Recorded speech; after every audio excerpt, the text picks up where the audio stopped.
heureuse de vous accueillir pour ce nouveau monde en question, organisé en partenariat avec Rencontres et débats autrement. Le thème donc de ce soir s'inscrit dans le débat social actuel, le travail, et plus particulièrement le rapport des Français au travail et le sentiment de perte de sens du travail. Alors comment l'expliquer? Dans Redonner du sens au travail, une aspiration révolutionnaire, paru récemment au Seuil dans l'enrichissante collection La République des idées, Thomas Coutreau et Coralie Pérez répondent à la question. Thomas Coutreau est notre invité pour en parler. Je vous remercie d'avoir accepté notre invitation et je laisse en premier la parole à Ruth pour l'introduction. Voilà, ça c'est pour présenter Monsieur Thomas Coutreau, qui est économiste et qui a été chef du département Conditions du travail et santé au ministère du Travail jusqu'à 2022. Donc, il est membre de l'association bien connue des économistes atterrés. Là, ça dure, hein? D'accord. Il est co-auteur, comme vous le savez. Atterré, pas enterré. Ah, mais j'ai dit ça. Ouais, pas enterré. Co-auteur donc avec Coralie Pérez de Redonner du sens au travail. J'adore le titre parce qu'il y a beaucoup de livres sur le travail, mais pas celui-là. Et le sens, malgré les statistiques qui sont dans les livres, on met le point, on met bien le point sur le sens du travail. Et c'est un nouveau phénomène apparu depuis la Covid. Donc le sous-titre, c'est une aspiration révolutionnaire, tout de même. Paru au Seuil, donc en automne dernier. Non, après la vague des démissions, d'abord aux États-Unis, mais qui ont inspiré la France aussi, des démissions au travail, du travail, donc pendant 2 années de suite. Il faut croire qu'une véritable prise de conscience des salariés, du sens du travail, et ceci des ouvriers jusqu'au cadre, ou de l'hôpital jusqu'à l'usine, hein, c'est véritablement fait. On est en quête de reconnaissance et on souffre, par exemple, du reporting qui, lui, induit par les méthodes du New Public Management, les nouvelles méthodes du management, il enlève quand même du temps pour parler aux patients ou aux clients. Et ceux-là sont plus susceptibles de vous récompenser d'un sourire.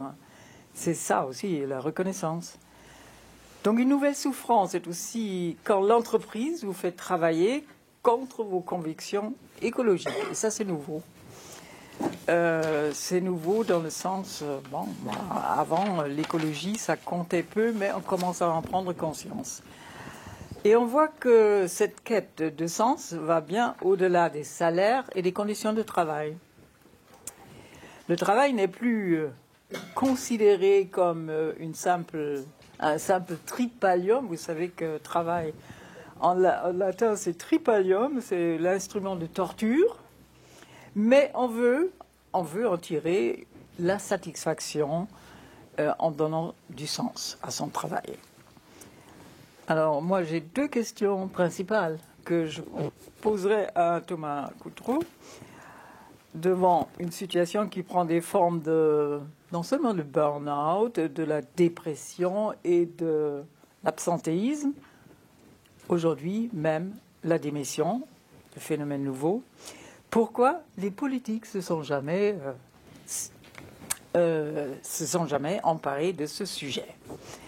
Et deuxièmement, pourquoi fait-on aujourd'hui davantage de différence entre simple emploi et travail?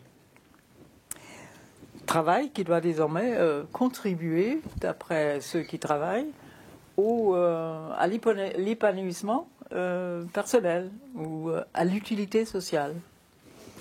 Voilà les deux questions principales que j'ai à poser, mais vous en avez peut-être d'autres après. Thomas Coutreau va vous faire une introduction, disons, de 40 minutes. Oui, voilà, je vais introduire brièvement le propos pour qu'on ait surtout un échange, une discussion. Je vais peut-être vous expliquer pourquoi est-ce qu'avec ma co-auteure, Coralie Pérez, on a travaillé sur ce sujet depuis quelques années, alors même que nous, on est économistes, et c'est pas du tout un sujet qui avait beaucoup intéressé les économistes jusqu'à il y a très très peu de temps. Je crois que le premier article dans une revue scientifique d'économie sur le sens du travail doit dater de 2019. Donc vous voyez, c'est quand même tout à fait récent comme intérêt. Maintenant, ça commence à se multiplier un peu plus, mais ça reste encore très minoritaire. Mais voilà, chez les économistes, le travail n'a pas de sens.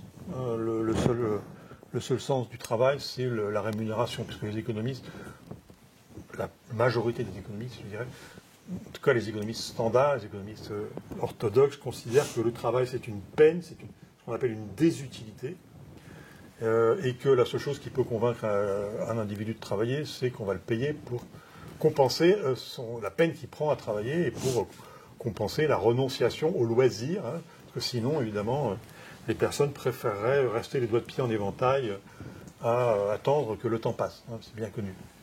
Bon, cette conception du travail comme une simple peine, d'ailleurs, cette étymologie que vous avez mentionnée, tripalium, le trépied qui servirait d'instrument de torture sur lequel on attacherait les prisonniers pour les torturer, correspond à cette vision économiste hein, du travail comme une souffrance, une peine qu'il faut nécessairement compenser par un salaire qui est la seule motivation, sinon il n'y aurait pas de raison que les gens aient travaillé. Alors d'ailleurs cette étymologie, elle est maintenant très contestée par les spécialistes. Je ne sais pas, c'est difficile de comprendre pourquoi elle s'est imposée dans le débat public, mais elle est manifestement erronée. En fait, les spécialistes qui ont travaillé sur la question de l'origine du mot travail ont écarté cette étymologie. Bon, bref, ça c'est une parenthèse. Mais alors, pourquoi en tant qu'économiste on s'est intéressé à cette question? En fait, cette question, alors, outre le fait qu'on n'est pas des économistes standards, c'est-à-dire qu'on considère depuis longtemps que dans le travail il se joue autre chose que uniquement la question du salaire, hein, il se joue la question de l'identité individuelle et collective, la question de la place dans la société, la question de l'épanouissement personnel, la question de la santé, enfin toutes ces dimensions-là, on sait depuis longtemps qu'elles se jouent aussi dans le travail, c'est pas seulement la rémunération. Mais plus précisément la question du sens, elle nous est venue, et plutôt elle est venue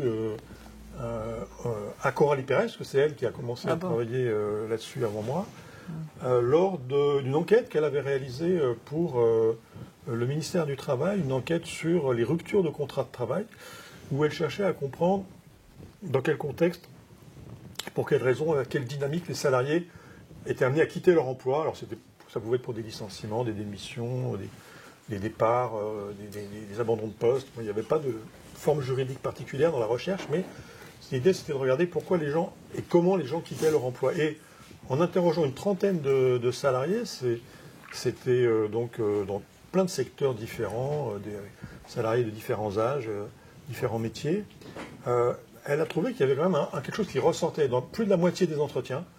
C'était cette plainte, mon travail avait perdu son sens, je ne pouvais plus continuer dans ces conditions, et soit je suis parti, soit j'ai fait en sorte qu'on me licencie parce que j'en pouvais plus, soit je suis tombé malade et on m'a licencié parce que j'étais malade. Enfin, il y avait plein de chaînes de causalité différentes qui pouvaient aboutir au départ, mais l'arrière-plan était la perte de sens du travail et qui était très souvent référée par les répondants à un changement dans l'organisation de leur travail, lié dans beaucoup de cas à une restructuration, notamment à l'acquisition de leur entreprise par un acteur financier, un investisseur financier, qui transformait complètement le mode de management, passant d'une entreprise familiale à une entreprise membre d'un groupe financier. Ça transforme complètement les rapports du travail, l'organisation du travail, et finalement la perception que les gens ont du sens de leur travail.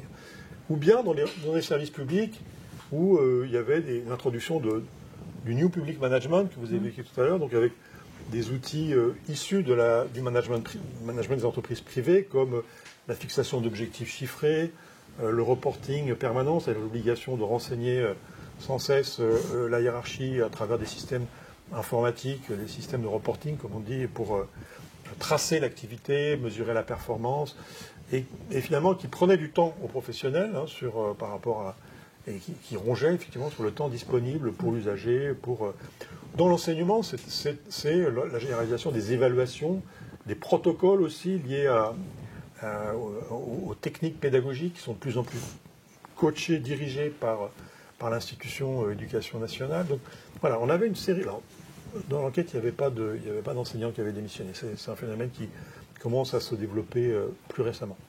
En tout cas, voilà, c'était souvent, dans plus de la moitié des cas, des plaintes qui étaient référées à des changements organisationnels liés à vraiment un changement de mode de management.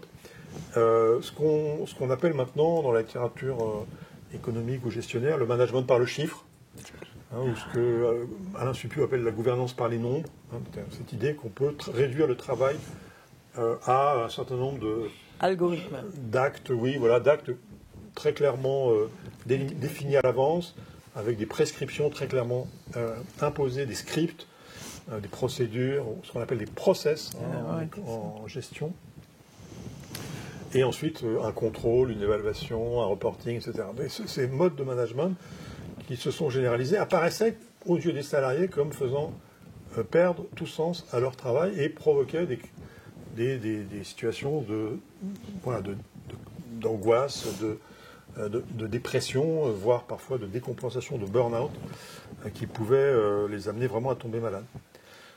Bon, et donc en voyant ça, Coralie Pérez, qui est économiste et qui travaille aussi sur les enquêtes statistiques, comme moi, s'est dit, je vais essayer de quantifier ça avec les enquêtes sur les conditions de travail du ministère du Travail. Et donc, elle a commencé à faire tout un travail de construction d'indicateurs statistiques avec les enquêtes, en piochant dans les enquêtes des questions qui pouvaient refléter ce qu'elle avait perçu dans les discours des salariés, autour de 3 aspects. Il y a 3 aspects qui ressortaient dans le discours des salariés. C'est mon travail, je vois plus à quoi il sert. Je ne sais pas à quoi c'est utile maintenant. Je passe mon temps à faire des trucs qui n'ont pas de rapport avec les besoins des clients, des usagers. Je ne sais pas très bien à quoi ça sert ce que je fais. Donc, sentiment d'utilité sociale. La deuxième dimension, c'est la cohérence éthique. Je n'arrive plus à faire un travail conformément à mes valeurs, conformément à ce que je pense que devrait être mon travail. Je n'arrive plus à faire un travail de qualité. Et je considère que ce que je fais, c'est du sale boulot. C'est ni fait ni à faire. Et ça aussi, c'est un facteur de souffrance. On le sait bien dans le cas des infirmières, mais les infirmières démissionnent massivement aujourd'hui les aides-soignantes de l'hôpital public, et la plainte essentielle qu'on entend dans les entretiens avec elles, c'est « je n'arrive plus à travailler correctement, je ne peux plus m'occuper correctement des patients, je suis obligé de speeder tout le temps, de m'en tenir à des temps alloués pour chaque acte médical ou paramédical, et je ne peux pas déborder, je ne peux pas discuter, je ne peux pas échanger, je ne peux pas m'occuper vraiment bien des patients. » Et ça aussi, mais on retrouve ça. Là récemment, Buitoni a fermé son usine de pizza, je ne sais plus où c'était, dans le Nord.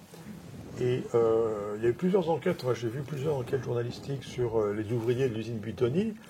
Il y en a plusieurs qui sont vraiment tombés malades suite à l'intoxication. Il y a 2 enfants qui sont morts avec des pizzas empoisonnées. Et ça a profondément atteint le moral des travailleurs qui se sont sentis, pas coupables, parce que en fait, quand ils ont fait, le syndicat CGT a fait une enquête sur pourquoi est-ce que ça s'est passé, qu'est-ce qui s'est passé, et ils ont désigné le coupable, entre guillemets, ce qu'ils ont dit, c'est le lean management. C'est le fait qu'on nous oblige à raccourcir les durées de nettoyage des machines entre 2 productions, parce qu'il faut maximiser les indicateurs chiffrés sur le taux d'engagement des machines. Il faut respecter ces indicateurs, donc s'il faut raccourcir le temps des machines, de nettoyage des machines, on le raccourcit. Et de ce fait, on a abouti à des machines qui sont mal nettoyées et des germes qui durent et qui se développent. Voilà, donc c'est pour dire que ce n'est pas seulement dans le milieu des services qu'on a ces situations de souffrance éthique. Et le dernier aspect, dernière famille d'indicateurs que Coralie a construit statistiquement, c'est la troisième dimension du sens du travail, c'est la capacité de développement. Dans mon travail, je peux m'épanouir au sens où je peux apprendre des choses nouvelles, développer mon expérience, développer mes compétences, en réagissant. Alors ça, c'est un point très très important quand on parle de travail. On y reviendra dans la discussion parce que je pense que c'est un point sur lequel j'aime bien attirer l'attention des lecteurs et des personnes. C'est dans le travail, l'essentiel du travail, c'est justement ce qui n'est pas programmé à l'avance. C'est ce qui n'est pas prévisible. C'est ce qui se passe d'imprévu. C'est ce qui surprend le travailleur et face au quoi, la travailleuse, et face à quoi il ou elle est obligé d'inventer, de réagir en tout cas en temps réel et d'adapter son geste, sa posture, sa prestation. C'est ce qu'on appelle le travail réel. Le travail réel, c'est la différence entre le travail prescrit et le travail réel. Inventé. Elle est fondamentale, cette différence, et ça, c'est quelque chose que les sciences du travail, notamment l'ergonomie, ont montré depuis assez longtemps. L'observation fine des travailleurs ou des travailleuses au travail montre qu'ils ou elles ne font jamais exactement ce qui est prévu et qu'elles sont sans arrêt en train de se débrouiller pour faire face à un client qui ne réagit pas de la façon prévue, une patiente ou un patient pareil qui n'est pas évidemment standardisé, qui a des besoins et des réactions tout à fait spécifiques, mais même une machine, une matière qui ne fonctionne pas exactement comme prévu. Dans une fromagerie, le lait qui au printemps n'a pas la même consistance qu'à l'automne. Enfin, et ça oblige à chaque fois, à chaque acte de travail, à chaque prestation de travail, ça oblige à s'adapter. Et c'est ce travail réel, ce qu'on appelle le travail vivant aussi, qui nécessite la mobilisation de la subjectivité et qui enrichit finalement le travailleur ou la travailleuse, parce que le travail consiste finalement en une accumulation d'expériences par lesquelles vous allez finalement incorporer un certain nombre de connaissances, un certain nombre de routines, y compris, que vous allez pouvoir déployer face à un nouvel événement qui ressemble à un événement qui s'est déjà produit. Et ça va, voilà, vous allez développer vos compétences, vos capacités à travers cette confrontation au réel du travail, comme disent les ergonomes. Et quand vous ne pouvez pas faire ça, parce que l'organisation du travail vous en empêche, parce que vous êtes corseté dans des procédures trop rigides et que vous n'avez pas le loisir ou la possibilité de déployer votre intelligence, votre créativité, là, vous souffrez d'une incapacité, de ce qu'on appelle l'incapacité à se développer. Donc voilà, c'est la mutilation de la capacité de développement qui est la troisième dimension de la perte de sens du travail. Et voilà, ces trois dimensions, on peut les mesurer statistiquement. Donc c'est ça qu'on a fait, enfin que Coralie a fait et qu'ensuite on a développé ensemble dans le bouquin. Et on peut montrer que, encore par des analyses statistiques, que se trouver dans une situation de perte de sens du travail où on ne comprend plus à quoi c'est utile ce qu'on fait, on ne peut plus faire ce qu'on fait conformément à ses valeurs, on doit finalement avoir un comportement qu'on désapprouve éthiquement. Et puis on n'apprend plus de choses, on ne développe plus ses compétences dans son travail.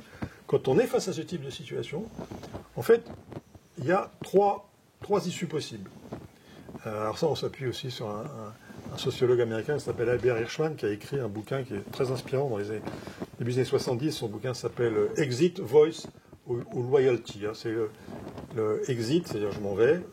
Quand je suis face à une situation compliquée, difficile, face à un obstacle, je peux m'enfuir, je peux prendre la parole, ou je peux serrer les dents et attendre que ça passe. Loyalty, je reste dans je me résigne. Et en fait, ce qu'on peut faire face à une perte de sens du travail, on peut démissionner, partir. Et ça, on a montré statistiquement que la perte de sens du travail est un des facteurs les plus fortement explicatifs des démissions. Aujourd'hui, on constate un nombre historiquement très élevé de démissions. En 2022, on a eu 2,5 millions de démissions en France, plus 500 000 ruptures conventionnelles. Donc on a eu vraiment un niveau historiquement sans précédent de départ volontaire. Et on a pu montrer statistiquement que c'est fortement lié, et c'est le facteur explicatif principal, c'est la perte de sens du travail. Mais si on ne peut pas partir, et beaucoup de salariés sont dans des situations où ils ne peuvent pas forcément partir en sachant qu'ils vont retrouver rapidement un emploi aussi intéressant ou aussi, en tout cas aussi bien payé. Bon. Quand on ne peut pas partir, alors la deuxième solution serait voice, hein, c'est-à-dire prendre la parole pour faire changer le travail, pour dire à l'employeur non, c'est pas possible, je ne peux plus travailler comme ça. Et donc, on a mesuré ça dans les enquêtes qu'on utilise, par l'adhésion à un syndicat. Et donc, on a essayé de voir dans quelle mesure la perte de sens du travail pouvait favoriser l'adhésion à un syndicat. Et alors, là, ça marche un peu, c'est-à-dire c'est un facteur la perte de sens du travail contribue à expliquer l'adhésion syndicale, mais on va dire c'est quand même beaucoup moins fréquent que la démission. Hein, parce que, par exemple, entre les deux dates qu'on a prises pour les enquêtes 2013 et 2016, on a seulement 3,5% des travailleurs qui adhèrent à un syndicat.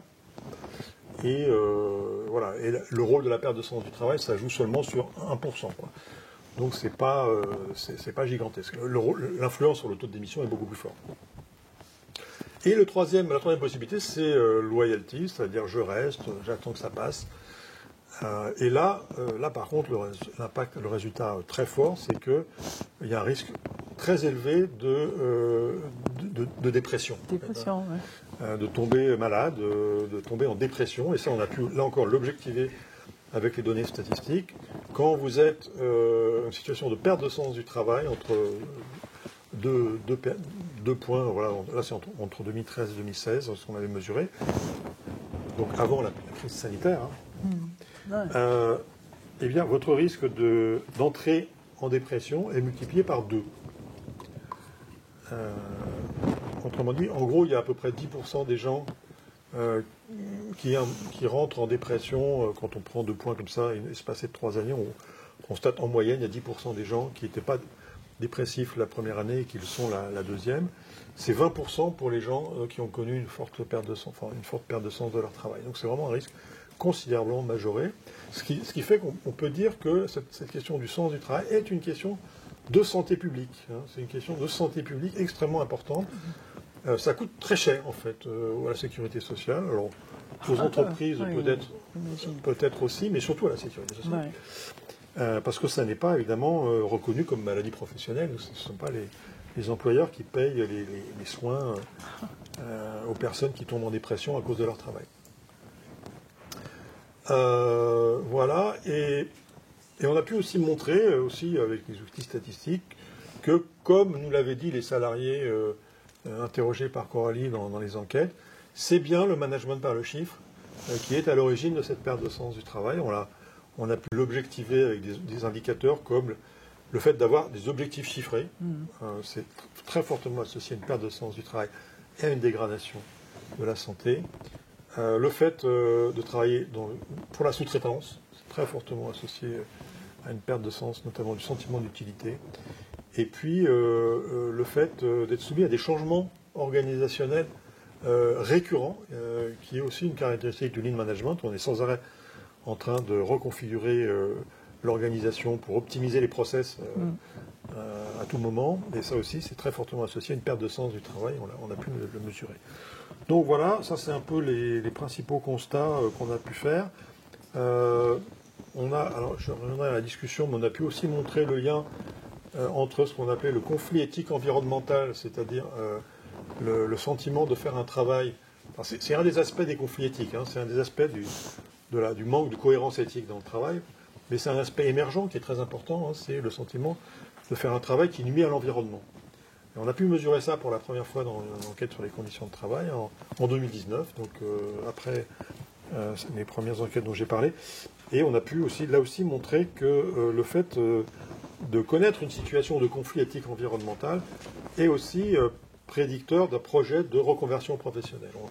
En gros, ça accroît de 5 points la proportion de salariés qui envisagent de se reconvertir dans les 3 ans à venir. Donc Et là encore, c'est avant la crise Covid, hein, avant toutes les discussions dont la presse se fait état aujourd'hui sur notamment les jeunes, mais en fait, ce n'est pas seulement les jeunes, qui envisagent de bifurquer parce qu'ils ne veulent pas accepter des emplois où ils vont contribuer à la destruction environnementale.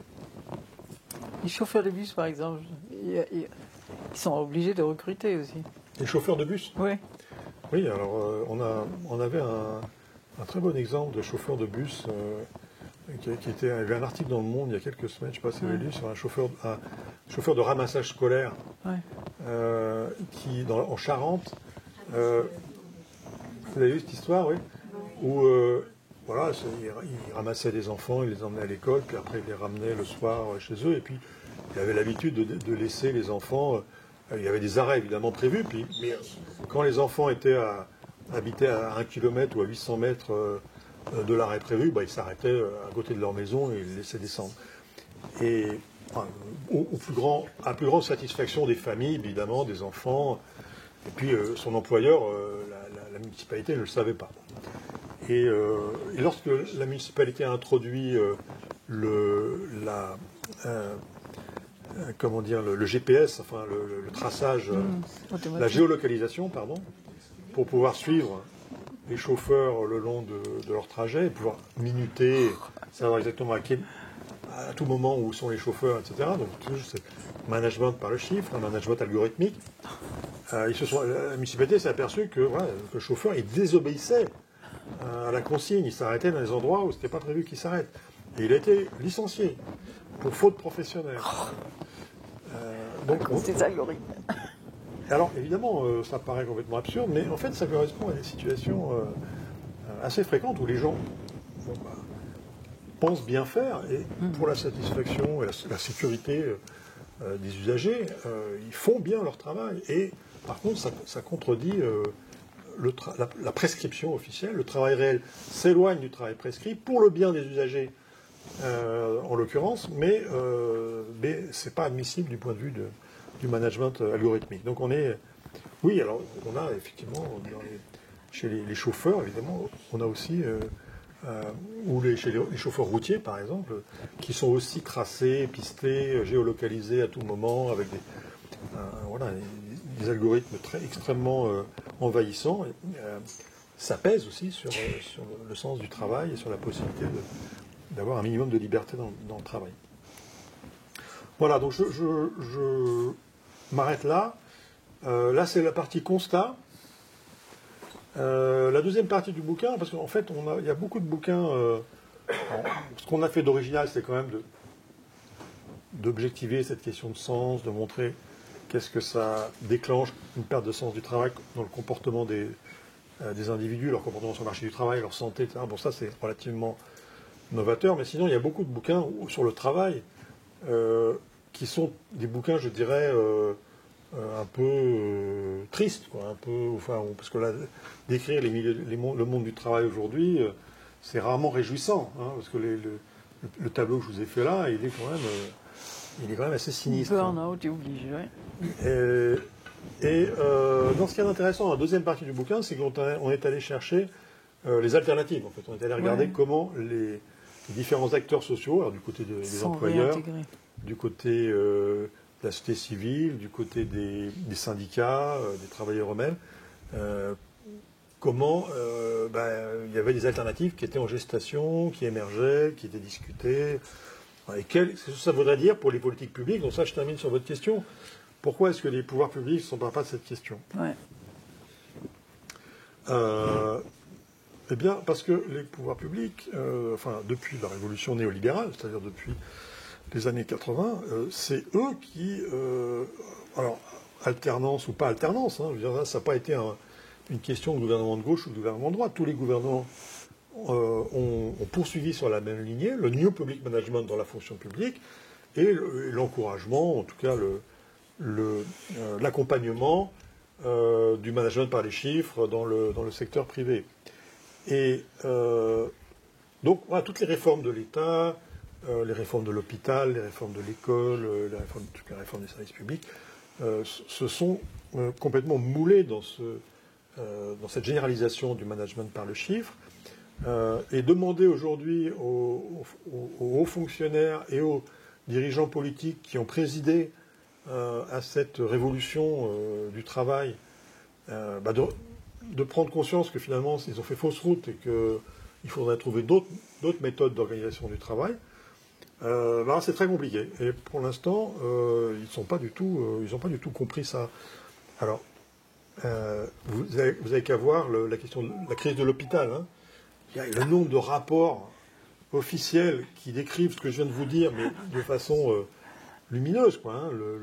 La crise des vocations, les démissions en masse de l'hôpital public, c'est très bien documenté dans une série de rapports officiels. Alors après des recherches de sociologues, etc., mais qui ont alimenté des rapports officiels où il est clairement dit que l'organisation du travail, le reporting, le minutage des tâches, la tarification par l'activité, qui est derrière un petit peu tout ça, aboutit à cette perte de sens et à cette crise profonde d'attractivité de l'hôpital public. C'est pas pour autant qu'ils sont en train de réfléchir à autre chose. Ils font des enquêtes d'opinion quand même. Oui. Non mais le président Macron a annoncé en 2018, quand il est peu de temps après être arrivé à l'Élysée, il a annoncé que l'État allait renoncer, l'État allait renoncer à la tarification à l'activité. Il a déjà annoncé en 2018. Il l'a redit là encore il y a quelques semaines.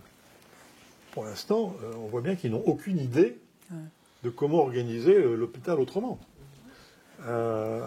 Alors qu'il y a pas mal de modèles alternatifs qui existent, mais qui ne reposent pas justement sur cette obsession de la planification et du contrôle vertical, hein, qui est aujourd'hui vraiment incarné par ce management, par le chiffre, qui est vraiment un management. Alors, oui, c'est un management vertical, c'est-à-dire qui vient et qui en fait est imposé par la sphère de la finance.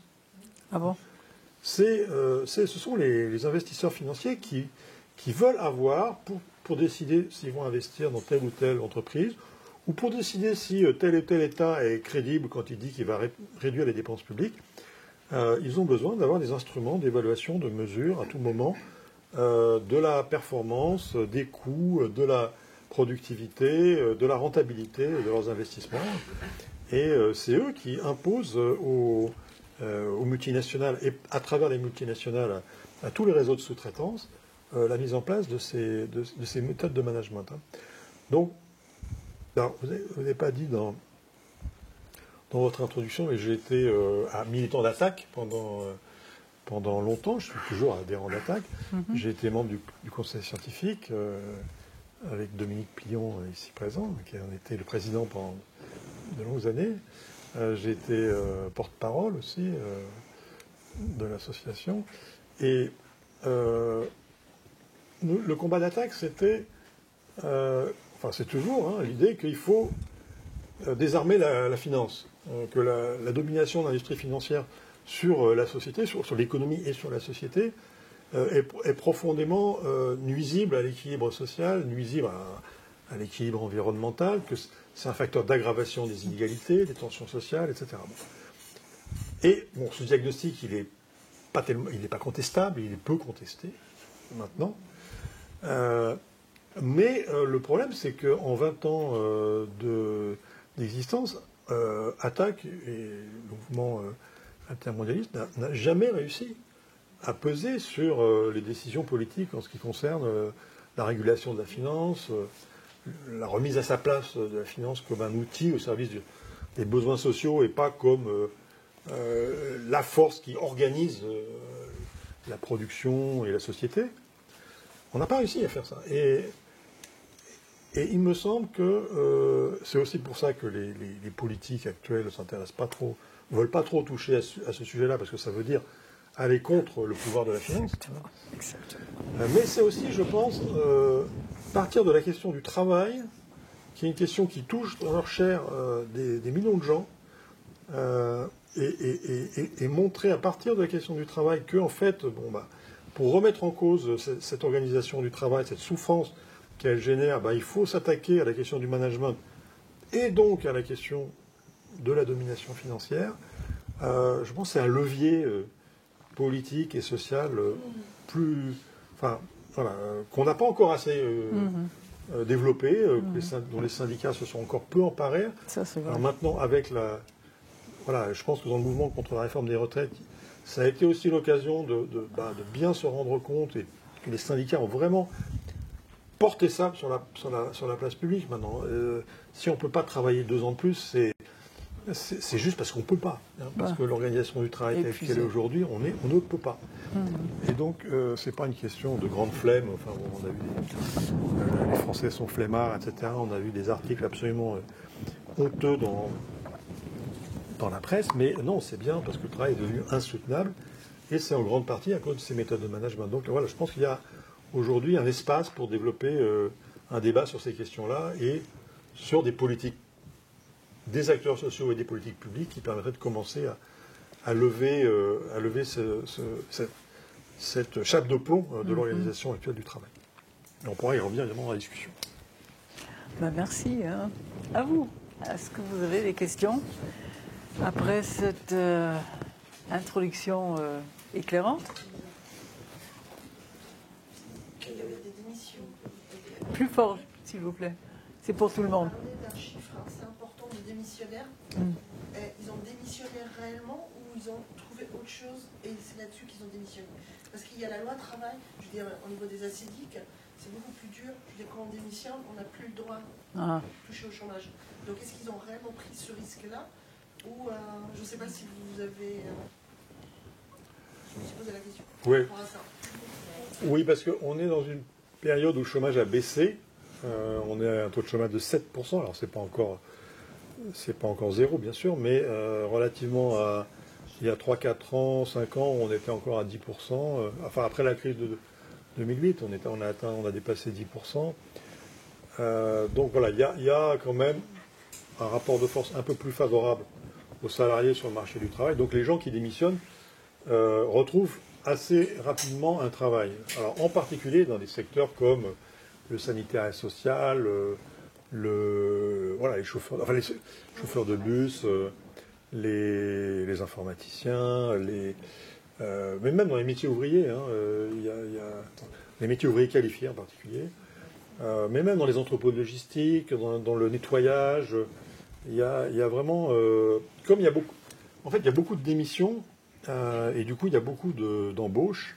Et en fait, ce qui se passe, c'est que les salariés font jouer la concurrence entre les employeurs. Et ce qu'on montre dans les enquêtes, c'est qu'ils quittent un emploi à mauvaises conditions de travail, avec un sens du travail dégradé, et ils vont retrouver un emploi, on les observe 3 ans après, et l'emploi qu'ils ont retrouvé, il est de meilleure qualité, dans beaucoup de cas. Alors normalement, ça devrait faire une pression pour améliorer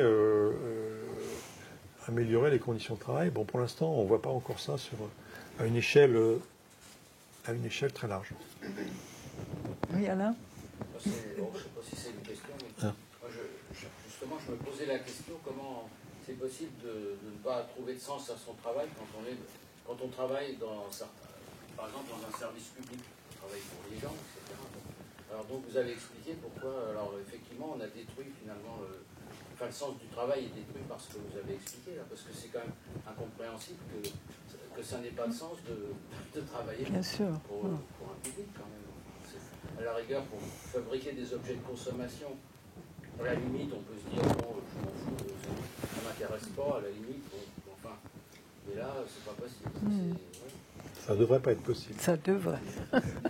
Ça ne devrait pas être possible, mais le travail ni fait ni à faire, il est très fréquent dans les services publics et ça fait souffrir les agents des services publics. Bonsoir. Je vais dans un premier temps vous remercier pour cet exposé des plus clairs et bien argumenté. Cela dit, vous parlez des syndicats comme étant un levier éventuel. Mais quid de la baisse du nombre de personnels syndiqués? Là, apparemment, les adhésions ont l'air de reprendre, mais est-ce que c'est suffisant pour pouvoir être un levier conséquent? Oui. Alors, on a à peu près 10 à 11. 10 à 11% de salariés syndiqués en France, un peu plus dans le service public, un peu moins dans le privé. Effectivement, c'est peu. Par rapport aux années précédentes. C'était plus de 35% dans les années 70. Oui. Après, le taux de syndicalisation, il était de l'ordre de 8 à 10% dans les années 50. Et c'est dans les années 60, et surtout après 68, qu'il a énormément augmenté. Et après, il est retombé dans les années 80. Et maintenant, il stagne aux alentours de 11 à 10%. Est-ce que c'est suffisant pour faire quelque chose ? Alors, on voit que quand même la capacité de mobilisation des syndicats n'est pas négligeable. Et que alors, on peut penser qu'avec ce mouvement-là, les syndicats ont retrouvé quand même une crédibilité auprès des salariés, une oreille. Et je pense... Auprès des salariés seulement, parce oui. que... Oui, pas auprès du gouvernement. Mais là ce qui est important dans votre question, c'est vraiment auprès des salariés. Il me semble que les syndicats ont beaucoup, effectivement, perdu de leur pouvoir social dans les années 90 jusqu'à aujourd'hui. Et il me semble qu'à partir de cette question du travail, ils peuvent regagner du pouvoir social parce que c'est une question qui touche profondément les gens et sur lesquelles les syndicats peuvent agir. À la différence d'autres questions sur lesquelles, par exemple sur les salaires, on voit bien que les syndicats, ils ont du mal à agir. Ou sur la durée du travail, ils ont beaucoup de mal à agir, même si c'est les terrains sur lesquels ils se mobilisent traditionnellement. Ils sont habitués à négocier, à revendiquer des hausses de salaire, à revendiquer une baisse du temps de travail. Mais on voit bien qu'on n'a pas beaucoup de résultats, c'est difficile sur ces terrains-là. Alors que sur la question de l'organisation du travail, il y a deux choses qu'il faut dire. D'une part, ce n'est pas une question que les syndicats ont l'habitude de travailler. C'est une question qui a été négligée parce que et pour des raisons qu'on peut comprendre, c'est ce qu'on appelait le compromis fordiste. Enfin, en gros, c'était l'idée dans l'après-guerre, le patronat, en gros, il y avait un deal, une sorte d'accord implicite, mais enfin quand même assez clair, où le patronat disait aux ouvriers, aux syndicats, vous acceptez la mécanisation, le travail à la chaîne, tout ça, et ça va permettre des gains de productivité, les salaires vont augmenter, et vous pourrez consommer. Donc ce que vous perdez comme liberté dans votre travail, vous allez le retrouver dans la sphère de la consommation, et donc vous allez pouvoir vous épanouir par la consommation. Voilà, ça c'était un peu le deal. On acceptait d'être passif, d'obéir, d'être même très aliéné dans son travail, mais en échange, on avait une augmentation du... Le taylorisme, mais oui. Ouais, c'était le taylorisme, le fordisme. Et donc, du coup, les syndicats, dans ce deal-là, ils n'ont pas à s'occuper de l'organisation du travail. Clairement, c'est le monopole, c'est l'affaire du patronat. Le patronat organise le travail comme il veut, et ce que les salariés revendiquent, les syndicats, c'est des hausses de salaire. Aujourd'hui, ça ne peut plus marcher, ça. Pourquoi ça ne peut plus marcher ? D'abord parce qu'il n'y a plus de hausse de salaire. Les employeurs, enfin là encore, c'est la sphère financière, on voit bien. La sphère financière, elle pompe la productivité. On voit les résultats aujourd'hui des entreprises, les dividendes versés par l'entreprise du CAC 40. Ils battent des records tous les ans, alors que les salaires stagnent. Donc cet aspect-là du deal ne marche plus. Et en plus, le taylorisme, il était déjà difficile à supporter. Mais là, avec les algorithmes, avec les méthodes de management, etc., il est devenu complètement insupportable. Il s'est étendu au service. Il s'est étendu au service de la santé, au service de l'aide à domicile, partout. Et en plus, il rend la vie il fait souffrir les gens, les travailleurs, les travailleuses. Donc voilà. Et en plus, s'ajoute à ça le fait qu'on a la dévastation environnementale qui fait qu'on peut plus être indifférent aux objectifs du travail, à l'impact du travail sur la nature. On est obligé de s'intéresser à ces questions-là. Donc c'est pour ça que ce compromis-là qui faisait que les syndicats, finalement, n'avaient pas tellement besoin de s'intéresser à l'organisation du travail, c'était le domaine du patronat, il est plus tenable. Et donc, les syndicats s'en sont rendus compte, en tout cas certains d'entre eux. On peut dire en tout cas la CGT, même la CFDT, Solidaire, s'en sont rendus compte et du coup, ils commencent à réfléchir. Vraiment, ils ont commencé depuis plusieurs années à réfléchir sur comment intervenir, comment formuler, et ça suppose quand même de renouveler le registre des actions syndicales, parce qu'il ne s'agit pas simplement là de défiler en disant nous voulons une hausse de salaire. Il s'agit d'entrer dans le détail de l'organisation du travail, de qu'est-ce qui fait que les travailleurs n'arrivent pas à travailler correctement, qu'est-ce qui pourrait faire qu'ils travaillent mieux, et comment on pourrait mettre en commun ce que les salariés ont à dire sur cette question, et en faire un levier d'action collective, un levier de cohésion des collectifs de travail. Bon. Et voilà, on a un certain nombre quand même d'expériences maintenant qui ont été menées avec des chercheurs, des sociologues, des médecins du travail, ou bien par des équipes syndicales sans l'aide de chercheurs, d'ailleurs, dans certains cas, et qui ont montré que ça produisait des résultats. Et je pense qu'aujourd'hui, ça mûrit quoi, du côté du mouvement syndical pour développer une politique, j'appelle ça une politique du travail vivant, vraiment s'intéresser à cette question de l'organisation du travail. Dans un premier temps, évidemment, ça n'aboutit pas à des résultats. On ne renverse pas les actionnaires immédiatement en faisant ça, bien sûr. On ne renverse pas le management par le chiffre. Mais on introduit, on redynamise les collectifs, on redynamise le syndicalisme. Et il y a une possibilité quand même de reconstituer un pouvoir social et finalement de mettre à l'agenda politique aussi des changements qu'on n'a pas réussi à mettre pour l'instant. Et de remettre peut-être l'homme au centre des préoccupations. Oui, oui. Oui, mais Madame petite question avec ces nouvelles habitudes de télétravail, où certaines personnes sont contentées du télétravail et ont trouvé un certain bonheur, et qui commencent à déchanter maintenant parce qu'il y a l'isolement. Et il y a c'est une fausse liberté, moi j'ai l'impression en même temps. Et il n'y a plus de collectif dans le télétravail. Et ça, c'est par rapport au rôle des syndicats, etc. C'est vraiment de plus en plus, on voit l'individu, l'égoïsme qui s'amène. Bon. Il y a une nouvelle pratique par rapport à des jeunes travailleurs. Ils sont nomades. Ils font un an, ils ont fait le tour, hop, ils repartent ailleurs, ou ils se mettent 6 mois. Ben, c'est une autre façon de vivre aussi, d'être nomade. Alors, il y a deux choses dans votre question. Oui, mais on est nomade quand on télétravaille aussi. Oui. Oui.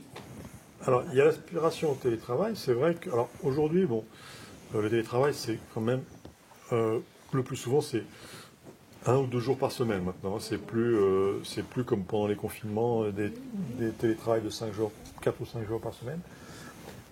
Mais vous avez raison, le télétravail est très désiré.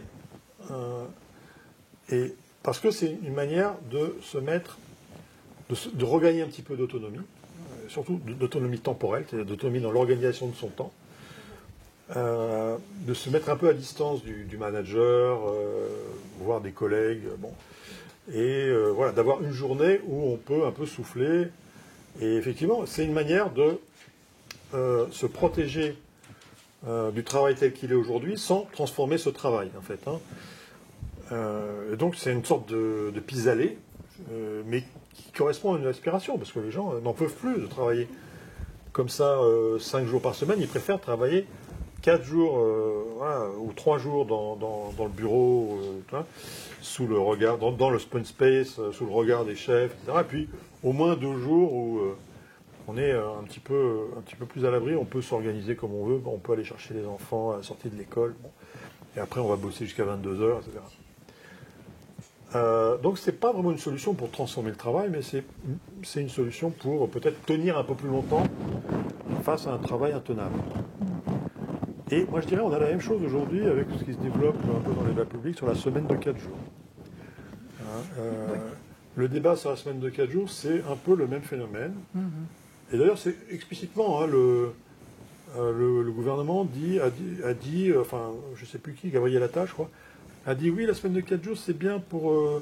il faut qu'on en parle pour les salariés qui ne peuvent pas avoir accès au télétravail, parce que leurs métiers ne permettent pas. Et donc, eux, ouais, ils n'ont pas accès au télétravail, mais on pourrait expérimenter pour eux la semaine de 4 jours, parce que ça leur permettrait eux aussi de bénéficier de plus de temps. Bon. Sauf que ça se fait une semaine de 4 jours sans réduction de temps de travail, donc ça fait des journées de 9 heures.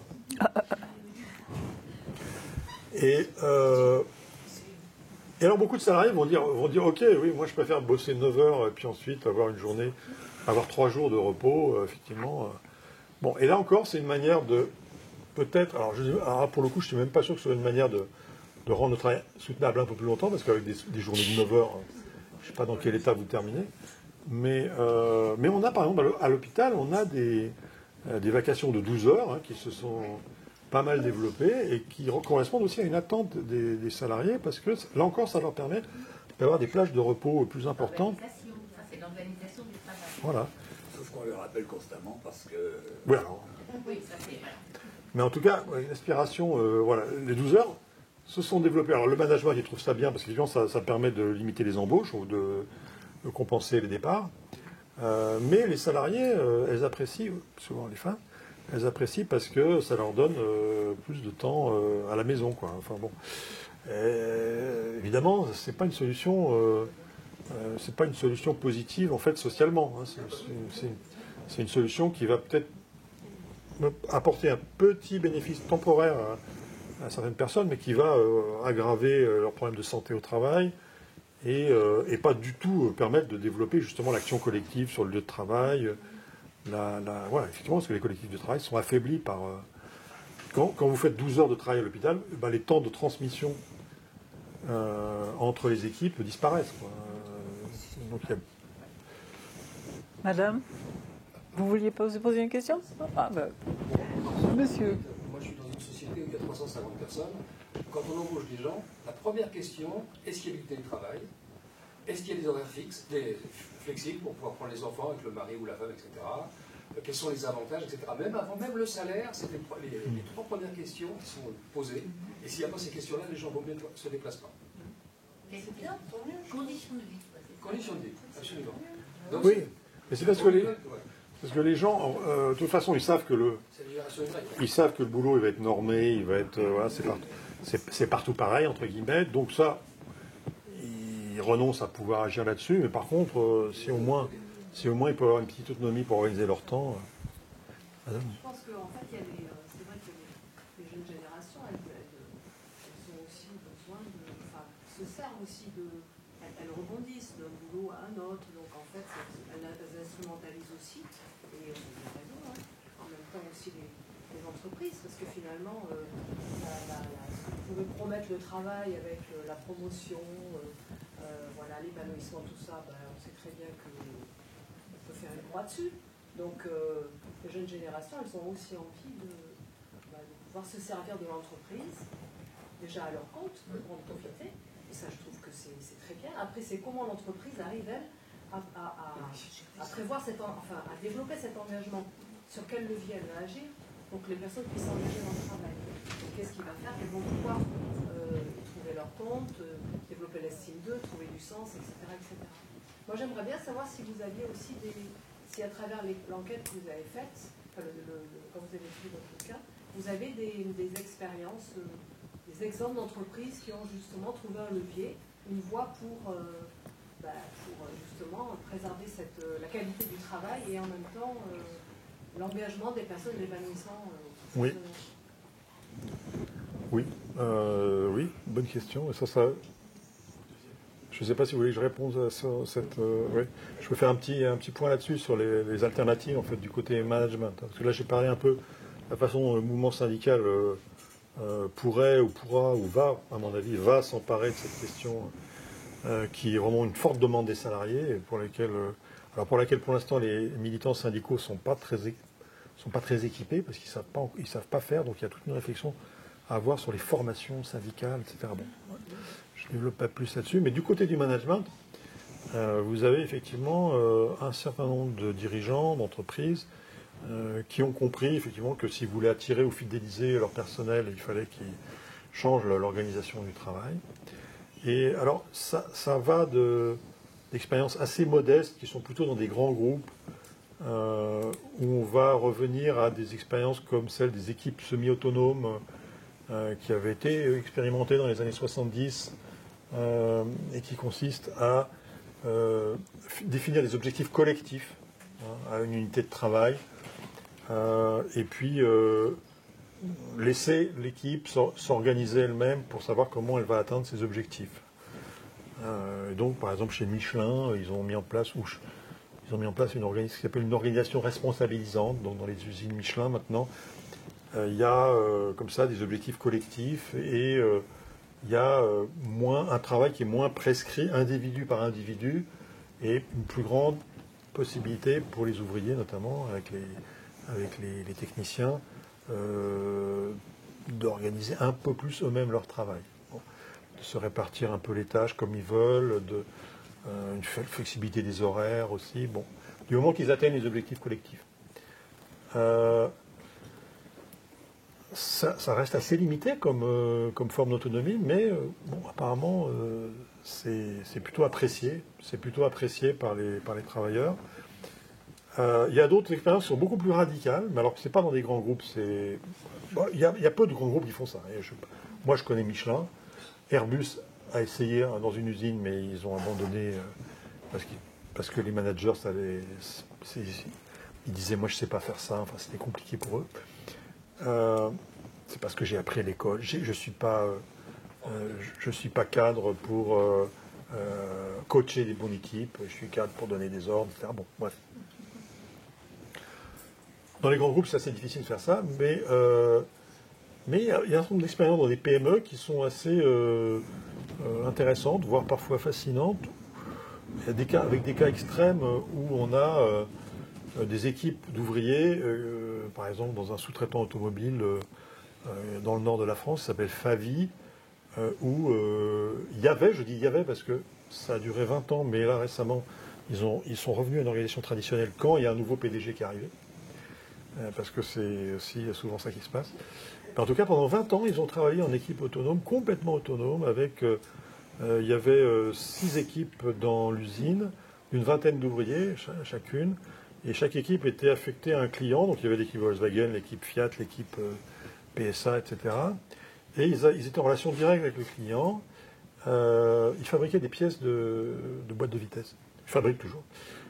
Et ils avaient donc la main sur l'organisation du travail, le temps de travail, la durée du travail, les horaires, mais aussi sur la répartition des rôles dans l'équipe, sur les investissements, c'est-à-dire c'est eux qui achetaient les machines en fonction des commandes, des besoins des clients, etc. Donc ils faisaient la politique commerciale, enfin ils négociaient avec les clients, enfin c'est vraiment...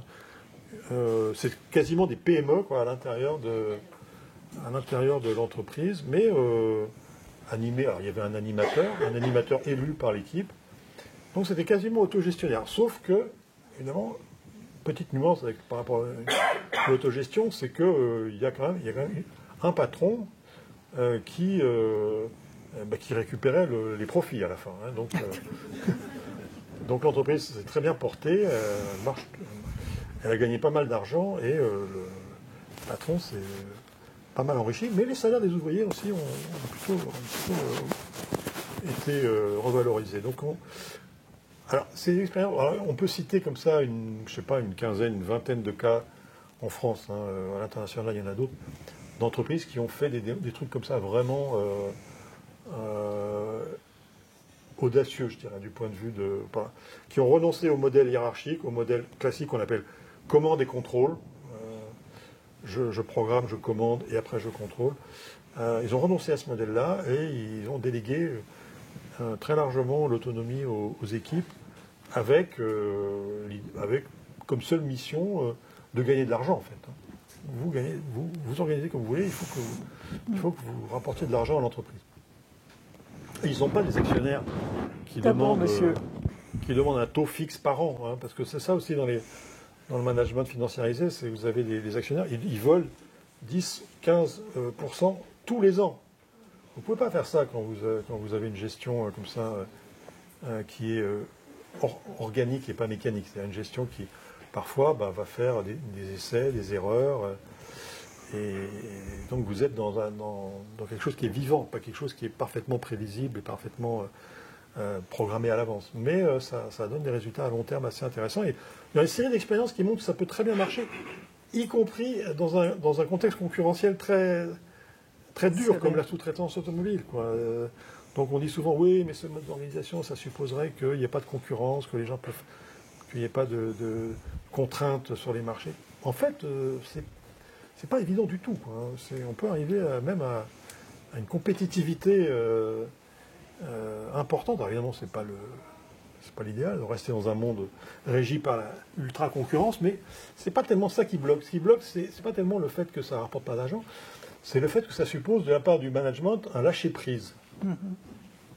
Ça suppose que les patrons et les cadres délèguent complètement les décisions de gestion, les décisions importantes sur le travail.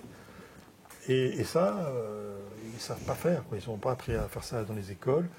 Culturellement et politiquement, c'est très difficile. Et il y a aussi toujours la peur que ça finisse par déboucher sur une contestation de la répartition des richesses. Puisque finalement, à quoi sert le patron dans une entreprise comme ça? Bon, il a avancé le capital au départ, ok, mais s'il n'a pas de rôle productif réel, bon, voilà, je pense qu'il y a des tas de problèmes à discuter là-dessus. Mais en tout cas, ce qui est intéressant, c'est que ça montre que le management actuel, il n'est pas le seul rationnel. Et peut-être même, il est moins rationnel que d'autres. Je pense qu'on peut le dire. Monsieur, non, mais il y a un ordre. Monsieur d'abord, ensuite il y a monsieur là, après il y a monsieur, et après c'est vous, quatrième. Est-ce que le Cinquième, d'accord. management chiffré, est-ce que c'est pas aussi parfois utile? C'est-à-dire, est-ce qu'il n'y a pas moyen de concilier les objectifs chiffrés et respecter l'humain? Parce qu'en fait, si on met des exigences qui sont trop élevées ou irréalistes, effectivement, les employés sont pressurisés, ils sont mal dans leur travail, mais est-ce qu'il n'y a pas moyen de réconcilier les deux? Parce qu'on a aussi besoin, quand on fait un travail, d'une évaluation de ce qu'on fait. On a besoin parfois de savoir où on en est pour justement progresser. Donc l'évaluation, elle est aussi utile, je veux dire, dans le travail. Donc il y a sûrement moyen de réconcilier les deux, sans mettre la pression sur les gens, en prenant en compte le fait qu'il y a des, comme vous l'avez dit tout à l'heure, il y a des choses qui ne sont pas prescrites à l'avance, il y a des choses, il y a des imprévus. Est-ce qu'on ne peut pas tenir compte dans ce management chiffré, comme vous dites, de cette part d'impondérable, cette part qui ne peut pas être prescrite à l'avance? Est-ce qu'il n'y a pas moyen de réconcilier les deux? Moi, je me dis que c'est utile aussi parfois d'avoir une évaluation chiffrée. Tout à fait. Moi, dans mon travail, ça m'est utile, ça peut être un moyen de mesurer son efficacité et de progresser. Donc, ce n'est pas toujours négatif de faire une évaluation chiffrée des choses. Reste à savoir si on met des exigences qui sont adaptées à la réalité et adaptées à l'humain. Absolument. Vous avez tout à fait raison. Et la meilleure preuve, si je peux dire, c'est que on peut le montrer, on peut le montrer avec les enquêtes. En fait, quand on pose la question dans l'enquête conditions de travail, est-ce que vous avez des objectifs chiffrés précis, et que les gens répondent oui, on leur pose une deuxième question. On leur demande, est-ce que vous avez pu contribuer à la fixation de ces objectifs? Et il y a, je crois que c'est 15% des salariés qui répondent oui. Mais ces 15% de salariés qui répondent oui, là, l'impact des objectifs chiffrés sur le sens de leur travail ou leur santé disparaît complètement. Vous voyez ce que je veux dire? C'est-à-dire que les salariés dont les objectifs chiffrés leur sont imposés, ça leur fait, ça détruit le sens de leur travail. Et la minorité de salariés qui ont pu participer, qui ont pu discuter sur la fixation de leurs objectifs, ils ont pu faire en sorte que effectivement les objectifs, ça ne soit pas n'importe quoi, qu'ils soient accessibles, qu'ils soient utiles, effectivement, que ça fasse sens pour eux, quoi. Et du coup, les objectifs peuvent même, il y a même une dimension dans laquelle c'est mieux d'avoir des objectifs chiffrés si on a pu y contribuer, c'est la dimension capacité de développement.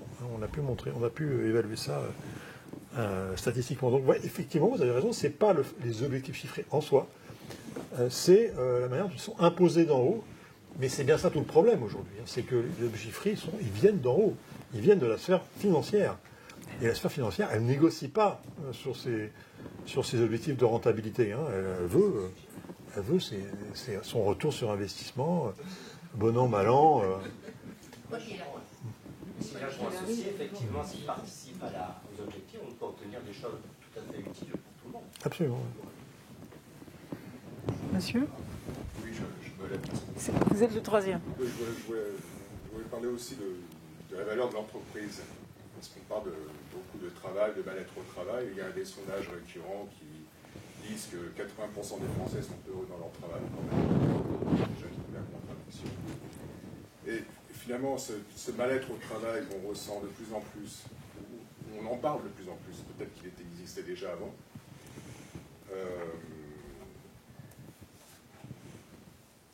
Pour les trois raisons que vous avez expliquées, ne serait-ce pas, au travers de cela, le procès de l'entreprise en tant qu'entité d'intégration citoyenne? On en a beaucoup parlé, le MEDEF en a beaucoup parlé les dernières années, on en parle un peu moins, peut-être pas c'est vrai, j'en sais rien.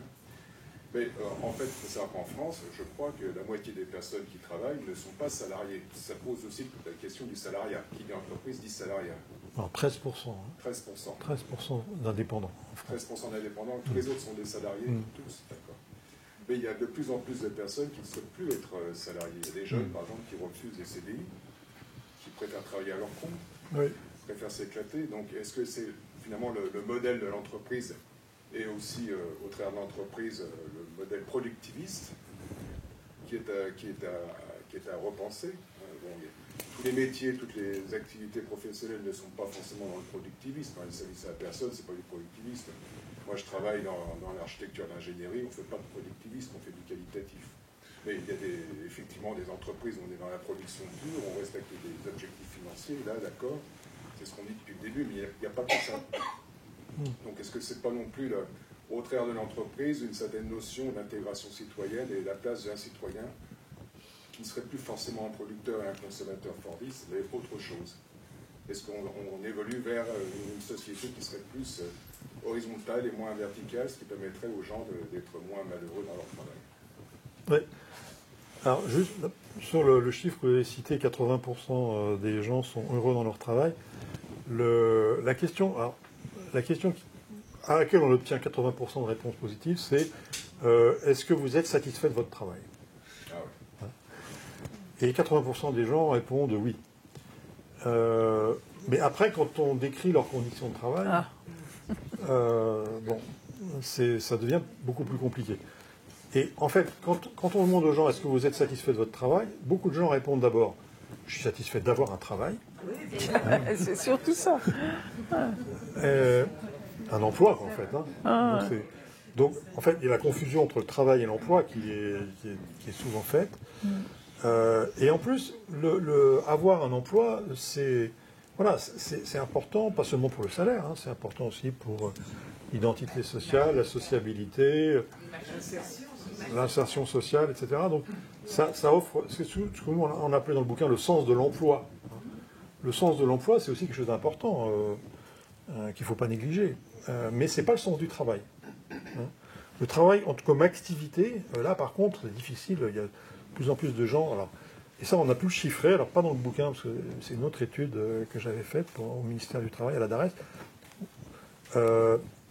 J'avais pu chiffrer la proportion de salariés pour qui le travail contribue positivement à leur épanouissement, donc à leur santé psychique.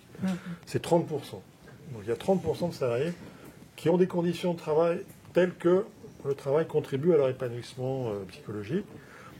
On a 15% pour qui c'est les avantages et les inconvénients se compensent, c'est-à-dire en gros le travail est neutre. Il y a des aspects positifs, des aspects négatifs et globalement ça se compense. Et on a donc il me reste 55% de salariés pour qui le travail a nettement une contribution négative sur leur bien-être psychologique. Donc vous voyez, la réalité est contrastée. Il y a des gens qui ils sont heureux dans leur travail, c'est vrai. Mais c'est à peu près 30%. C'est une minorité et c'est plutôt des cadres, plutôt des hommes, plutôt diplômés. Enfin voilà, les caractéristiques sont... Et en plus, quand on regarde les trajectoires, c'est pas toujours des situations stables. C'est des situations qui peuvent basculer quoi, aussi. En fonction d'une placardisation, d'un changement du type de management, voilà, une série de facteurs qui font que ces situations ne sont pas forcément stables. Excusez-moi, et ça, ces chiffres sont valables aussi bien pour un artisan que pour un salarié? Ah non, 55%. Non, ça je parle des salariés. Je parle des salariés. Alors les indépendants, trouvent beaucoup plus de sens à leur travail, sont beaucoup plus autonomes. Donc le sens, un sentiment d'utilité sociale, de capacité de développement. Donc le sens du travail est beaucoup plus fort chez les indépendants. Par contre, ça se paye aussi en une durée du travail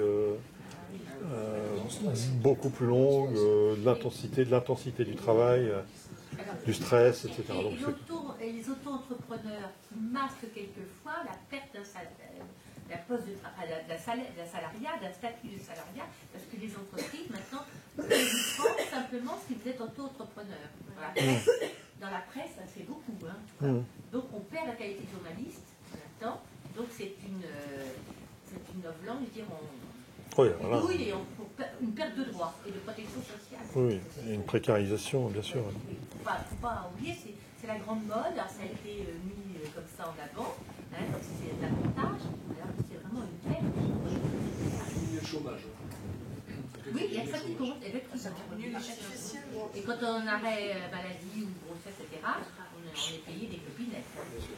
Alors, sur la deuxième partie de votre question, donc c'était sur les entreprises citoyennes, en fait, est-ce que ça existe, est-ce que ça se développe? Alors, oui, on peut parler, alors, au-delà des quelques cas que j'évoquais d'entreprises entreprises libérées, entreprises autogouvernées, enfin, il y a plusieurs manières de les appeler, mais qui sont quand même assez marginales, enfin, même si c'est des modèles hyper intéressants sur le plan théorique et même sur le plan des expériences concrètes, c'est très intéressant, mais ça reste quand même très marginal. On a quand même le développement de... Alors, il y a l'économie sociale et solidaire, et plus particulièrement, un volet qui est minoritaire, mais qui est particulièrement intéressant, c'est les coopératives, et en particulier les sociétés coopératives d'intérêt collectif. Hein, vous connaissez les sociétés coopératives d'intérêt collectif, donc c'est... il y a la coopérative classique, la coopérative ouvrière classique, où les salariés, les sociétaires, disons, sont les travailleurs, et c'est eux qui possèdent le capital et qui maîtrisent les décisions de gestion, en tout cas qui élisent les dirigeants qui vont mener une politique approuvée par l'Assemblée générale. Donc il y a une démocratie, en tout cas une démocratie formelle au travail. Mais au-delà de ça, il y a les sociétés coopératives d'intérêt collectif où le pouvoir est détenu par différents collèges. Le conseil d'administration est pluricollège.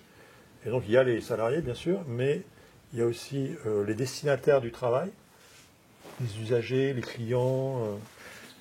Voilà. Il peut y avoir les fournisseurs. Il peut y avoir les collectivités locales impactées par l'activité des entreprises. Il peut y avoir des associations de riverains ou de défense de l'environnement qui sont, par exemple, Enercop ou Graicop, qui sont des coopératives d'intérêt collectif qui développent des projets dans les énergies renouvelables ou dans le transport ferroviaire, sont contrôlés par leurs salariés, par des associations environnementales, par des associations d'usagers et certaines collectivités aussi qui ont mis des billes pour aider au développement de ces modes, de ces énergies renouvelables, de ces lignes. Railcoop, par exemple, ils remettent en activité des lignes secondaires qui ont été abandonnées par la SNCF. Ouais, Toulouse, Lyon. Non, Bordeaux-Lyon. Et voilà, donc c'est des formes, finalement, les nouvelles formes de services publics, d'une certaine façon, qui renvoient à l'économie des communs, enfin, ce qu'on appelle les communs, et donc pas le service public étatique, mais un service public qui serait vraiment socialisé, quoi, hein, qui serait contrôlé par la société. La société civile. Par exemple Par exemple Par exemple, les communs. Enercop, par exemple. Enercop ou Railcoop. Enercop, c'est une coopérative qui va... vous adhérez à la coopérative Enercop. Votre adhésion va permettre d'aider à financer des projets d'éoliennes, de centrales solaires. Alors, des petites, hein, des petits projets, c'est pas des fermes gigantesques, ou mais des petits projets localisés d'énergie renouvelable. Alors, évidemment, après, l'électricité, vous l'achetez via Enercop, mais en fait, c'est l'électricité qui circule sur le réseau C'est pas l'électricité qui vient des petits producteurs que vous avez aidé à financer, parce que l'électricité elle circule sur un seul réseau national, mais vous avez contribué à financer des projets alternatifs à côté d'EDF. On sait que EDF, en ce qui concerne le développement des énergies renouvelables, c'est vraiment pas leur priorité, quoi. Donc c'est pour ça qu'Enercop s'est créé pour servir un peu d'aiguillon et offrir une possibilité aux citoyens qui veulent contribuer au développement des énergies renouvelables de s'abonner à un fournisseur d'électricité. Donc, alors les syndicats, enfin en particulier la CGT et EDF, ils sont vent debout Enercop. Ils considèrent que c'est une contribution à la privatisation du service public. Il y a des débats extrêmement houleux entre les militants écolos qui animent Enercop et les syndicalistes qui défendent le monopole d'EDF. Voilà, c'est un débat c'est des contradictions au sein du peuple, comme disait l'autre. Mais voilà, moi, je considère que c'est très intéressant d'avoir justement une forme de renouveau du service public par la base, par l'initiative citoyenne. Et ça fait des formes de travail qui sont autrement plus intéressantes que dans les grandes bureaucraties publiques, quoi, puisque là, les salariés sont vraiment associés au projet, participent à la décision avec les usagers, avec les collectivités locales. Donc ça fait quand même des formes. De citoyenneté, en fin de compte. Voilà. C'est-à-dire qu'on n'est pas seulement un professionnel, on est un professionnel citoyen. On se sent vraiment intégré. Et on pourrait très bien imaginer organiser les services publics sur ce modèle-là, en fait. Monsieur. Oui, tu as un peu répondu à la question, parce que je voulais poser la question sur les coopératives, tu as bien répondu. Simplement, le poids des coopératives, ça représente quoi dans l'économie aujourd'hui? Ça. Et tout à l'heure, tu as dit aussi, tu en as bien compris, tu as laissé entendre qu'il peut y avoir des entreprises dites capitalistes, en quelque sorte, dans lesquelles des expériences où les gens s'organisent, retrouvent un sens au travail, ça pouvait exister. Et tu as donné l'exemple de Michelin, qui est l'entreprise la plus capitaliste qu'on puisse imaginer. Donc, mais tu avais laissé entendre que ça ne dure pas toujours, ça dépend des patrons, etc. Donc, quelle est la conclusion? Peut-être, j'ai pas encore lu le livre. Non, mais je vais le lire justement. Mais on est là pour t'éviter de le lire. Jusqu'où tu vas maintenant dans l'idée que dans le système actuel, malgré tout, il pourrait y avoir des changements dans le sens de retrouver du sens au travail, sans qu'il y ait une...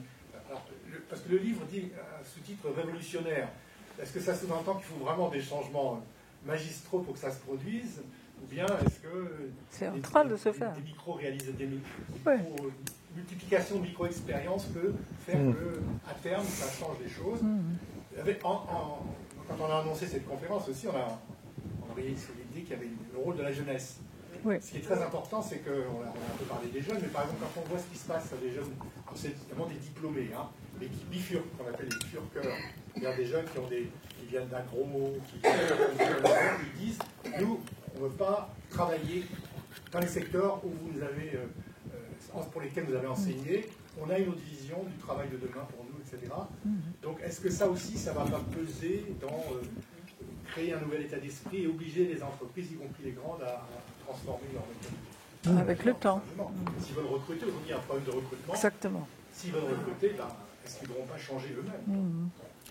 Oui, alors les coopératives, ça représente, je crois, 30 000 ou 35 000 emplois en France. C'est tout petit. Ça se développe quand même assez rapidement pour les SIC, ça se développe assez rapidement. Il y en avait très peu il y a encore 10 ans. Là, il y en a... Oui. Justement, je demande HLM, et justement, plus ça va, plus l'État veut regrouper, justement, pour avoir un seul interlocuteur. Ouais, c'est ça. Et on se rend compte que quand on a des petites sociétés, ça tombe très bien avec une rentabilité correcte, et dès qu'on commence à grossir, et la rentabilité baisse, bien sûr. Et qu'est-ce que ça va donner le jour où il n'y aura plus de rentabilité? On n'est pas loin. Oui, parce que l'État, il veut voir qu'une tête. Il veut tout récupérer. Ouais, il veut voir qu'une tête, il veut que tout le monde marche du même pas, qu'il y ait les mêmes process, la même bureaucratie partout. Bah non, il faut accepter la biodiversité. Dans les HLM, il y a des terrains différents, entre la grande couronne, la petite couronne, etc. On n'est pas du tout sujet. Je vous ai vu. Non, juste pour répondre à la question de Dominique sur les limites de ces expériences. Oui, ces expériences qui sont extrêmement limitées sur le plan quantitatif, mais qui contribuent au changement culturel. Je pense que Ça, c'est un point absolument essentiel. C'est-à-dire que tu ne peux pas imaginer, on parle d'aspiration révolutionnaire, on ne peut pas avoir une transformation sociale profonde qui n'est pas précédée par des changements des représentations dominantes de comment devrait marcher une entreprise, comment devrait marcher la société. Donc ça fait partie de ce combat culturel, et le fait d'avoir des exemples concrets qui montrent que ça marche, qu'on peut faire autrement, c'est fondamental quoi, dans ce combat culturel, ce combat pour l'hégémonie culturelle et politique. S'appuyer sur ces exemples, même s'ils sont minoritaires, c'est extrêmement important. Monsieur, vous avez posé votre question? Monsieur, là devant, vous avez, ça y est, c'est fait. Alors après, c'est monsieur. Ah non, non, non, il y a la dame. Elle était avant vous. Oui, allez-y. Alors, moi, j'aimerais avoir votre avis sur la notion de sens du travail, parce que jusqu'à présent, on a parlé de la perte de sens. Qu'est-ce que c'est finalement? Vous pouvez vous lever, ça sera plus fort. Qu'est-ce que c'est finalement le sens du travail? Parce que, j'avoue que je n'ai pas lu votre livre, mais j'ai lu plusieurs articles Autour. qui commentaient votre livre, et notamment un qui disait que, alors, est-ce que c'est quelque chose qui est dans votre livre peut-être, que donner du sens du travail, c'est par exemple avoir l'impression d'être utile. Et ça rejoint un peu ce que disait le monsieur tout à l'heure, de dire que quand on est dans la fonction publique, on est censé être utile justement à tutoyer. Sauf que bon, il y a une parenthèse que quand si on prend l'exemple de l'hôpital, là où ils vivent mal, ils sont censés être utiles, mais s'ils n'ont pas les conditions pour faire bien leur métier, ils ont même le sentiment de faire de la maltraitance. Ça inverse, c'est même atroce. Mais sinon, dans l'absolu, cette notion d'être utile à autrui, moi j'avoue que, alors, on va parler de moi, mais... Non, en fait, aujourd'hui, pourtant je suis dans une entreprise où qui pourrait faire rêver, tout ça. Mais, d'ailleurs, ça me fait penser au fameux bullshit job. Voilà. Mais il y a des fois, je me dis, mais en français, à quoi ça... Pardon, bullshit job, c'est le... Job dégradé.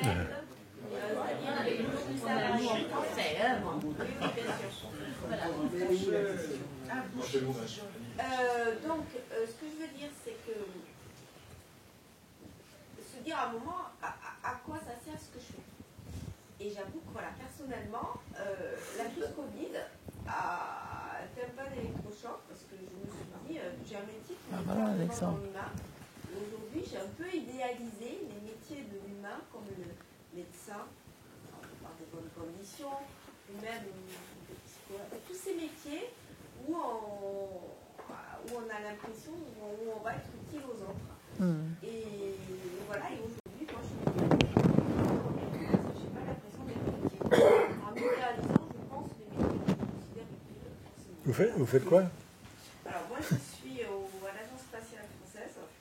Je suis ingénieure à la base, aujourd'hui, je suis à la communication. Et pourtant, mais je me dis, mais à quoi ça sert mais justement, je n'ai pas l'impression que je préférerais soigner les gens. Voilà. Pourtant, quand je dis ça, souvent, ça fait rêver. Et pourtant, bon, mais ça fait 20 ans que j'y suis et je me pose des questions. 20 ans. Non, mais c'est bien de se poser des questions, c'est sûr. Et c'est sûr que la crise Covid a amené beaucoup de gens à se poser cette question. D'abord, dans un premier temps, sur l'affaire des activités essentielles. Au début du premier confinement, est-ce que mon activité est essentielle? Est-ce que je dois aller travailler même si je risque de me contaminer? Et là, ça a permis aussi de mettre en valeur certains métiers qui étaient très méprisés ou très peu considérés. Mais ça a amené aussi des gens comme vous, enfin, beaucoup de cadres, d'ingénieurs,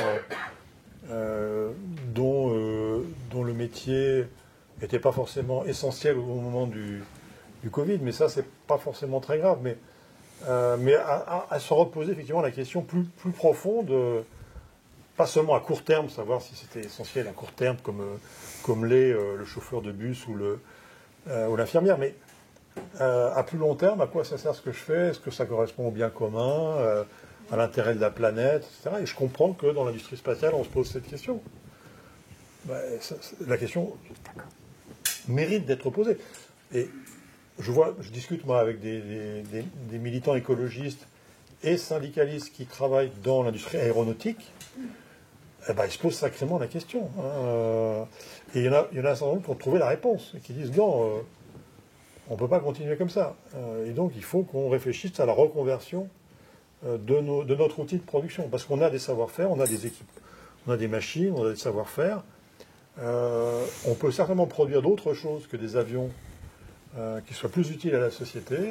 Mais qu'est-ce qu'on peut faire techniquement et qui va nous financer pour faire ces productions alternatives. Donc voilà, c'est vraiment des questions qui méritent d'être posées, qui méritent d'être débattues publiquement, et c'est difficile. C'est difficile. Les syndicats d'Airbus, ils y vont à reculons sur cette discussion, parce que sauf la CGT qui est un peu, mais qui est minoritaire à Airbus, mais la CFDT et FO qui sont majoritaires, ils n'aiment pas trop discuter de ça. Mais il va bien falloir je pense qu'il va falloir qu'ils y aillent. Si je peux me permettre juste une remarque, c'est que, en plus, on a tendance à culpabiliser quand on a des métiers comme ça où on a l'impression d'être protégé, surtout dans une entreprise comme la mienne, c'est l'État, on n'est pas censé être licencié. Donc on culpabilise de se dire je ne suis pas bien dans ce que je fais. Mais alors qu'il y a quelques mois, on n'ose même pas se plaindre, quoi. Et même au sein de la boîte, alors que c'est une boîte comme une autre, c'est-à-dire avec des problèmes de management de gens qui en dépression, de management toxique, il y a tout, voilà. Et justement, les gens qui subissent des problèmes, de réels problèmes, ont encore... c'est difficilement entendant parfois. Je veux dire, voilà, on peut idéaliser ce genre de boîte, mais pas du tout. Et par contre, on culpabilise de se plaindre. Faut pas. Oui, je sais. Non, là, il y a un monsieur, première prise de parole, c'est là. C'est vous, non? Oui, c'est moi, merci. Oui, vous avez parlé du management par le chiffre. Moi, je dirais même, c'est un management bien souvent par deux chiffres. Le chiffre d'affaires et la marge.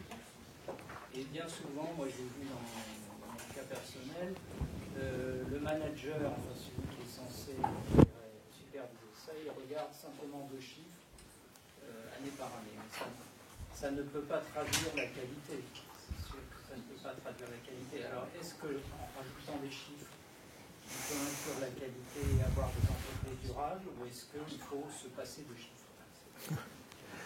Non, je crois qu'on a dit tout à l'heure, les chiffres c'est important. Il faut en avoir pour piloter une organisation, pour savoir là où elle est bonne, là où elle est moins bonne, etc. Je crois que c'est important. Simplement, il faut que ces chiffres soient discutés. Il faut qu'ils soient élaborés. Et je pense que ça doit faire l'objet d'une délibération, quoi, qui associe les travailleurs. Et alors, on peut très bien avoir des évaluations multicritères. On a un collègue économiste, Jean Gadret, qui a beaucoup travaillé sur ces questions-là, où les objectifs de l'entreprise, ça peut être, il faut qu'il y ait un chiffre d'affaires de X, un taux de marge de Y. Bon, c'est légitime d'avoir des objectifs de ce genre-là, mais aussi avoir des objectifs en termes de stabilité des emplois, en termes de formation, en termes d'égalité professionnelle, mais des objectifs qui sont discutés, qui sont négociés avec les organisations syndicales, avec les parties prenantes, et qui sont aussi importants dans la stratégie d'entreprise que les objectifs économiques, entre guillemets. Ça, c'est possible. Ça peut être des objectifs qualitatifs aussi. Mais l'important, me semble-t-il, c'est qu'ils soient discutés entre les parties prenantes. Et alors, ce qui est intéressant dans la SIC, c'est que, sur les coopératives d'intérêt collectif, c'est que ces discussions ont lieu de façon organisée au niveau du conseil d'administration entre les différentes parties prenantes qui vont porter des regards différents, peut-être avoir des intérêts différents. Non, vous n'êtes pas d'accord? Je sais pas, je suis pas d'accord, c'est que moi je suis dans une SIC aussi. Oui. Et donc on s'est arrangé pour avoir la majorité. Ah, vous n'avez pas le droit. Bah oui, on s'est arrangé pour avoir la majorité par des personnes où conseil qu'on aura la majorité. Ah oui, d'accord. Ouais. Vous avez contourné le statut des SIC. Voilà. Non, mais bon, c'est-à-dire que si on veut gérer une société, à un moment donné, sans être autoritaire, il faut quand même qu'il y ait un décisionnaire. Oh là là, je ne veux pas entendre ça, c'est horrible. Non, mais... C'est la pratique. C'est ce qui se passe partout, malheureusement. Hein. Non, le statut des SIC prévoit qu'aucun collège ne peut être majoritaire à lui tout seul. Mais effectivement, après, on peut coopter effectivement des membres dans les autres collèges. Donc les salariés, ils ont des voix, mais ils n'ont qu'à pouvoir. Ouais. Ouais. Voilà. Moi, je dis. Ouais. Non, je dis, c'est comme ça. Alain. Mais ils peuvent vous attaquer, je pense.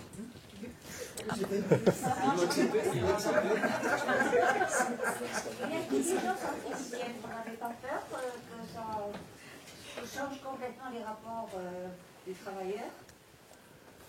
En fait, la partie noble de l'homme, c'était de réfléchir, de proposer des projets, de concevoir. Avec l'intelligence artificielle, ce travail noble, qu'est-ce que vous en pensez?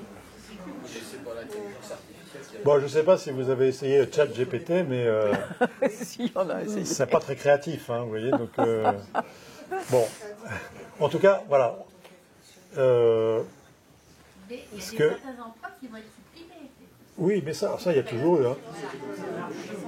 Vous savez, en 1920, aux États-Unis, il y avait 400 000 liftiers d'ascenseurs. En 1950, ils avaient tous disparu. Bon, donc voilà, des métiers qui se créent, qui disparaissent, ça c'est pas nouveau.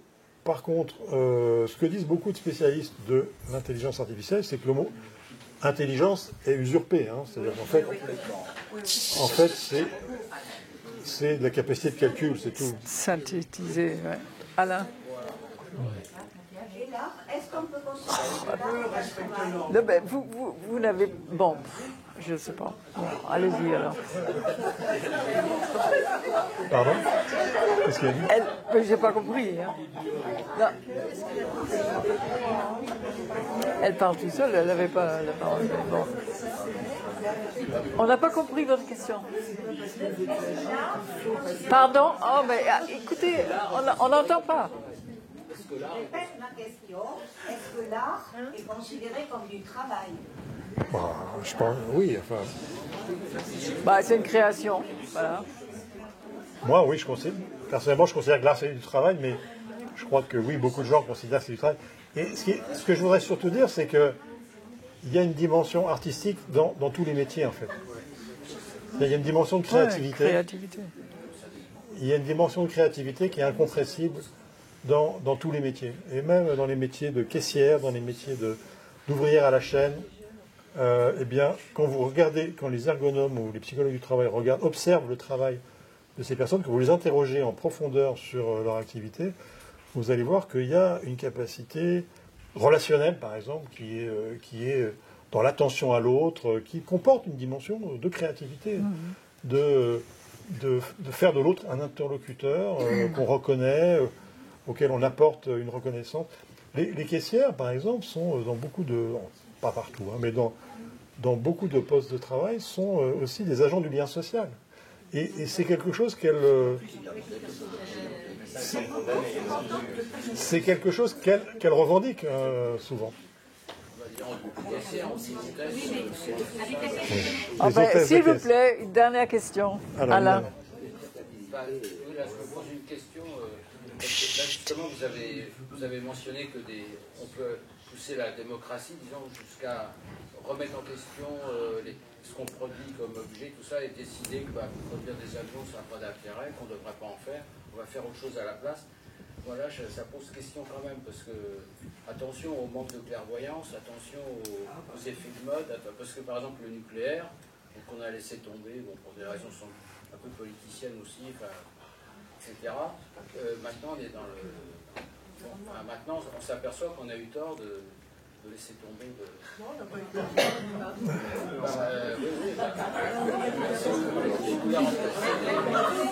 C'est pas écolo, hein. On va pas s'embarquer à cette heure-ci dans une discussion sur le nucléaire. Et l'écologie. Non, mais alors, laissons tomber tomber le nucléaire parce que ça a l'air d'être un... Ouais, c'est controversé. C'est controversé. Voilà. Oui, c'est très controversé. Enfin, d'accord. En tout cas, on est bien dans la merde. Ça, c'est vrai aussi. Non, mais alors prenons un autre exemple que le nucléaire. Vous avez parlé des avions. Alors effectivement, on dit qu'il ne faut pas prendre l'avion, etc. Oui, les jets privés pour aller à Marseille, pour faire Paris-Marseille, d'accord. Bon. Mais sinon, j'ai l'impression qu'il y a un manque de clairvoyance totale de penser qu'il faut arrêter de produire des avions parce que c'est pas bien prendre d'avion. Enfin, je veux dire, il y a des... C'est pas ça qui a été dit. Si, parce que si on commence à... Si, parce que si on commence à... plus économe aussi. Oui, mais... Ok. Allez, Bon. une toute dernière question, soyez bref. Si vous permettez, que je me lève. Non, il est grand, on le voit. Allez, pour te voir. Je vais mettre de côté que tout le monde me voit. Non, non, on voit bien. Pas devant, quand même. Malheureusement, on n'a pas trop le temps et on part un peu en porte-à-faux là. Ah, Je voudrais juste rappeler porte-à-faux. quelques petites radicelles de l'affaire. Il y a un peu plus de 100 ans, il y a quelqu'un qui a dit l'économie, c'est de la politique. Non, la politique, c'est l'économie concentrée. Vous vous souvenez de ça certainement. Ce qui veut dire qu'il y a une collusion absolument magnifique entre l'économie et la politique. Donc, vous voyez le chantier que ça fait. Deuxièmement, je conteste l'histoire du Covid. Qui a fait qu'est-ce que ça a à voir avec... réfléchir tout le monde. Je vais vous dire pourquoi. Juste après 68, il y a un des premiers écolos dans les médias, c'est un journaliste de Harakiri, qui avait fait un film qui s'appelait L'année zéro. L'an 01. Comme l'assistance est assez âgée, je pense que tout le monde l'a vu. On l'a vu, oui.